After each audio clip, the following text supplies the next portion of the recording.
India पर मैं हूं अंकित अवस्थी और आप है मेरे साथ में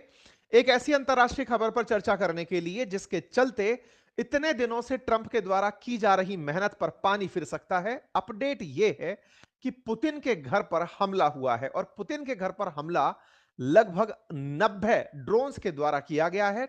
आरोप है कि यह सारा किया धरा यूक्रेन का है और इस बात पर रूस की प्रतिक्रिया है कि अब हम तय करेंगे कि हमें करना क्या है। ये बात इसलिए मायने रखती है कि जहां एक और विटकॉफ और कुशनर मिलकर के ट्रंप के कहे अनुसार जेलेंस्की और पुतिन के बीच में पीस प्लान लिए घूम रहे हैं, 20 सूत्रीय कार्यक्रम बना दिया गया है, उसके बीच में अचानक जेलेंस्की के द्वारा पुतिन के घर पर हुआ यह हमला जिसका वैश्विक कंडेमेशन हो रहा है। भारत के प्रधानमंत्री के द्वारा भी जिस पर प्रतिक्रिया दी गई है, विश्व के द्वारा जिस पर प्रतिक्रियाएं आ रही हैं, देखने वाली बात यह है कि पुतिन के घर को निशाना बनाकर जेलेंस्की शांति वार्ता से दूर हटना चाहते हैं या फिर वो चाहते ही नहीं हैं कि कभी यूक्रेन का मसला सिद्ध हो, सॉल्व हो, या फिर पुतिन इस मामले में झूठ बोल रहे हैं जैसा कि जेलेंस्की का कहना है। उनका मानना है कि पुतिन हम पर हमला करने का बहाना ढूंढ रहे हैं। आज के सेशन में इन सभी बातों पर चर्चा होगी। चलिए शुरू करते हैं,